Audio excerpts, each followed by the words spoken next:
Okay, so the Supreme Court is has just heard oral arguments in on about this lawsuit called Louisiana versus Calais.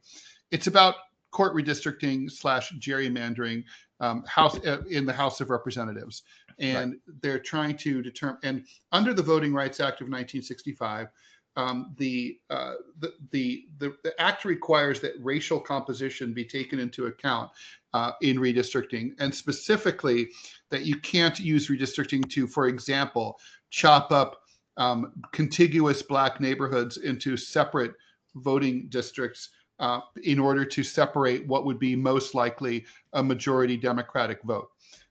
This section, so there's been an argument that conservatives have been making for years, which is that the Voting Rights Act is no longer pertinent. Race relations have evolved and progressed a great deal since 1965, and that these requirements that were necessary under Jim Crow are no longer needed.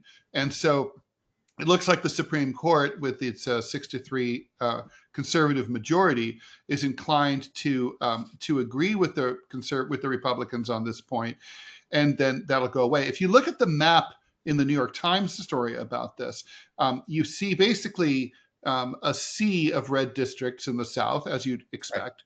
But I should also point out that even states like Missouri, Mississippi and Alabama, which are the most Republican states in the country, are still 40% Democratic, right? So it's not like there's no Democrats who live there. Like 2/5 of the population is Democratic, but they don't have very many congressional districts, many congressmen to represent them.